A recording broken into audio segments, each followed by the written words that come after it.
My name is H.A. Goodman, and I'm an author, columnist, and journalist. And to read my writing and to see my latest CNN appearances and my MSNBC and RT appearances, you can go to hagoodman.com. My RT link is below to my latest appearance on Crosstalk, RT's Crosstalk. And I just was on Tim Black this evening. Great segment on no sellouts. Please subscribe to Tim Black. And tomorrow is election day. One thing that you must keep in mind regarding all the polls and all the prognosticators and everybody saying, well, this person's going to win, Hillary's going to win, or Trump's going to win. If Donald Trump wins Florida and Ohio, he's on his way to winning the presidency because people are saying he's not going to win. Any electoral map that shows Hillary Clinton just running away with it has Florida and North Carolina for Clinton. Now, he's up in North Carolina, Trump is, and Trump is up now in Florida.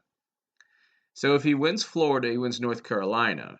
Ohio, he's been up for a long time. He wins Florida, North Carolina, and Ohio. He is now in a very good position to win. So don't be surprised if he does win, especially if he gets Florida. If he doesn't get Florida, it's over for Trump. But I'm going to discuss something very important, especially for Bernie Sanders supporters and for people who are voting for Dr. Jill Stein right now, many of whom are former Bernie supporters. I'm not going to get into a debate with anyone regarding, why did he capitulate to Hillary Clinton? He ran as a Democrat. So that's essentially what it is. I can't say to any Bernie supporters, hey, don't be upset or don't feel the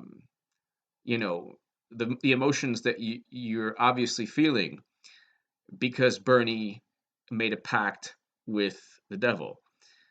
I wish that he had gone third party. I wish that Bernie Sanders had teamed up with Jill Stein. That would have been just unbelievable.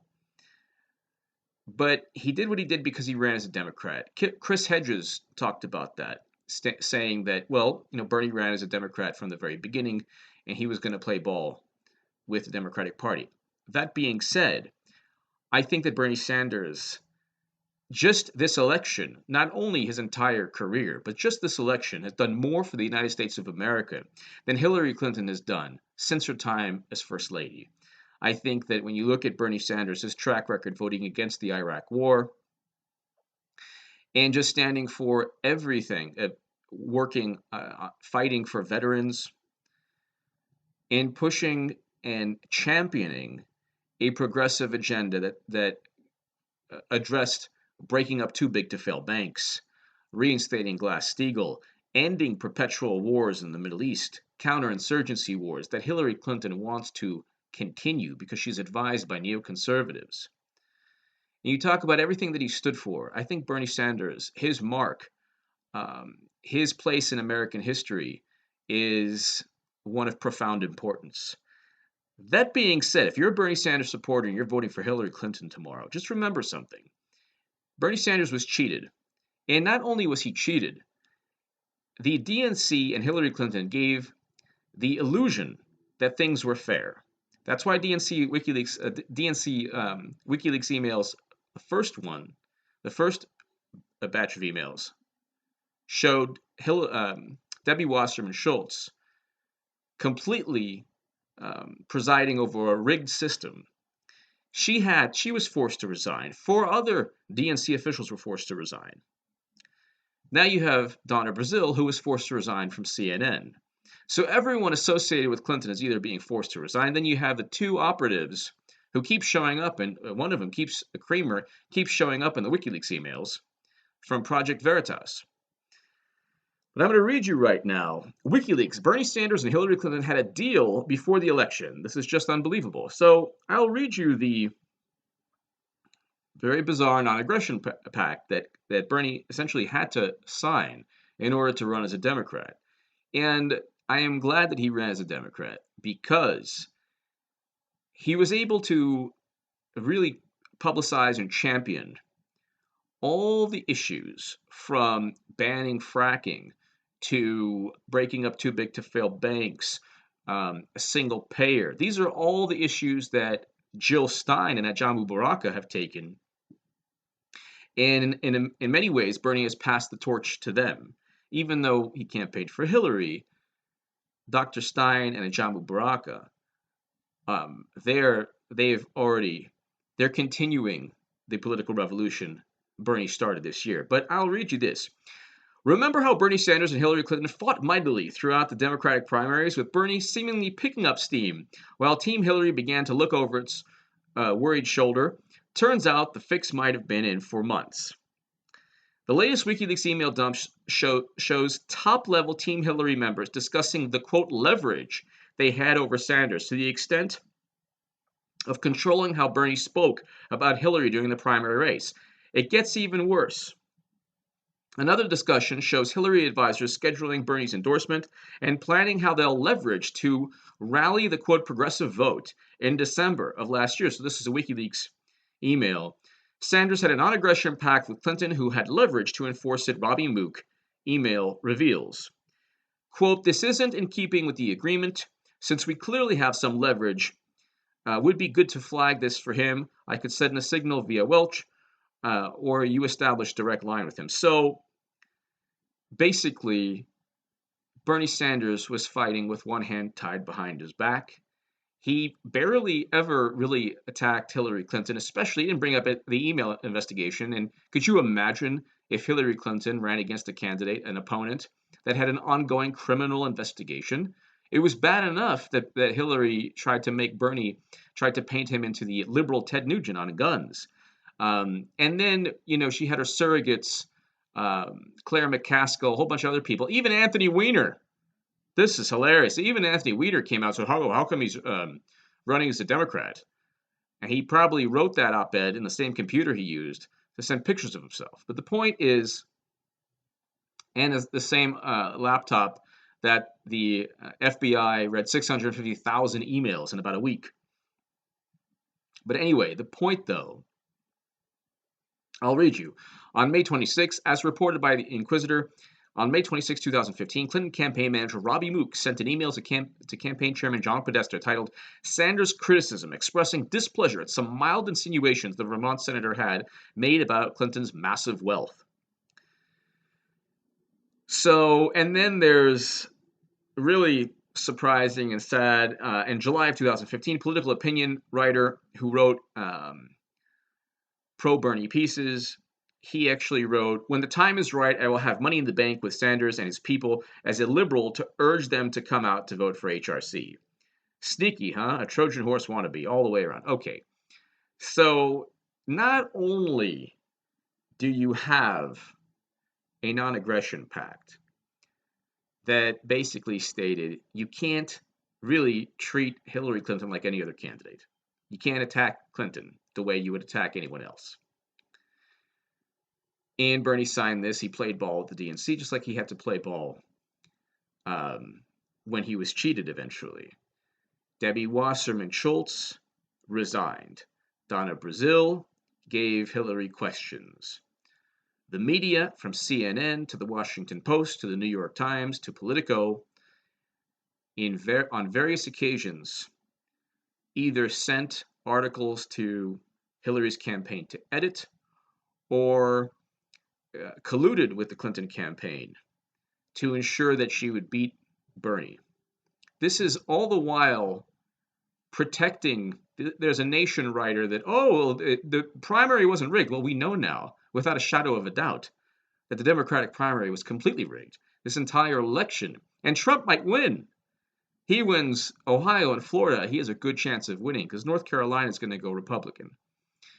But if he goes ahead, if we go ahead and we look at the Democratic primary, not only did Debbie Wasserman Schultz, not only was she forced to resign for cheating Bernie Sanders, but now we find out that there was actually a non-aggression pact where Bernie literally couldn't attack Clinton. Donna Brazile forced to leave CNN. 2 Democratic political operatives forced to leave because of Project Veritas. That's 7 people total, including the 4 others in the Democratic Party officials who were forced to leave because of the DNC WikiLeaks emails.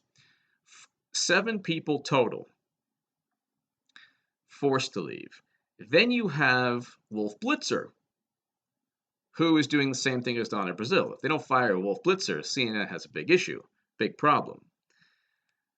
Then you have a dinner from John Podesta inviting a whole bunch of media personalities and hosts. Then you have Chuck Todd hosting a dinner for John Podesta. And then you have the DOJ official, Kadzik, who has dinner with John Podesta during the criminal investigation. And then you have the FBI, deputy FBI director, whose wife is given over $500,000 from Terry McAuliffe, the Democratic Virginia governor, who has his own criminal investigation.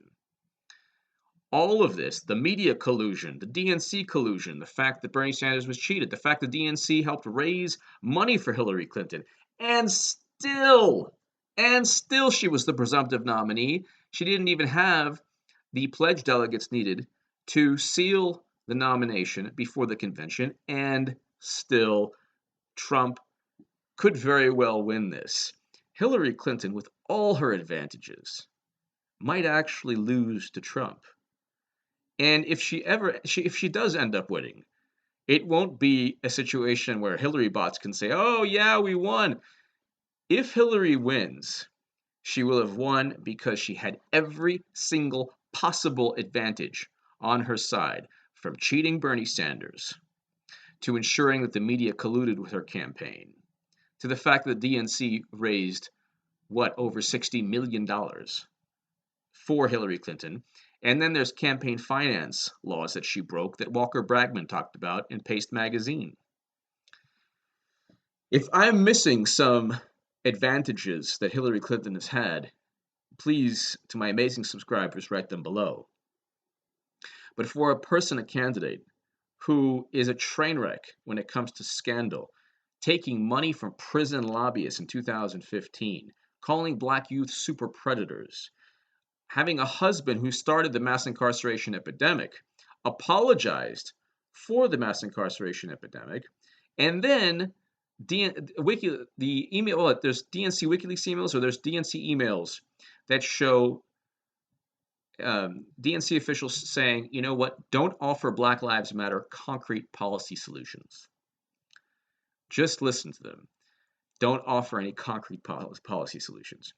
So you look at what's taken place. You have a candidate who essentially is the media, the DNC, the Democratic Party, and Wall Street, in addition to neocons and other interests, are trying to install their favorite candidate.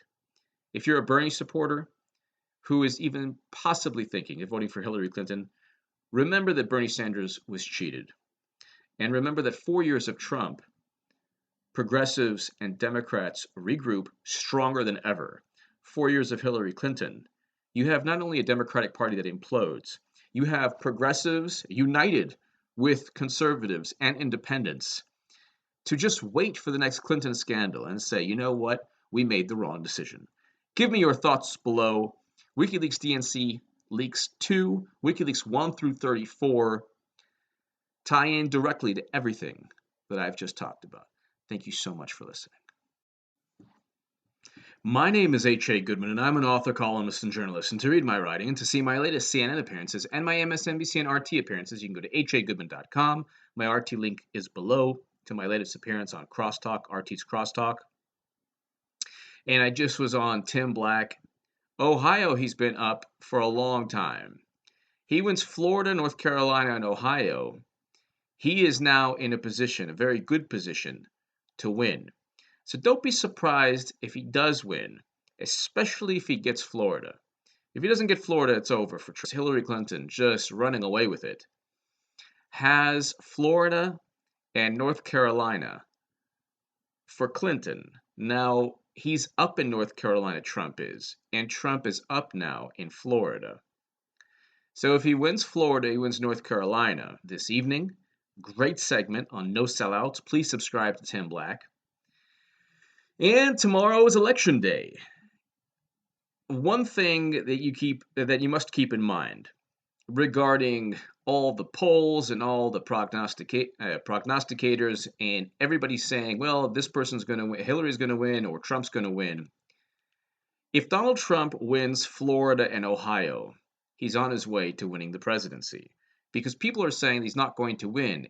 Any map, electoral map, that shows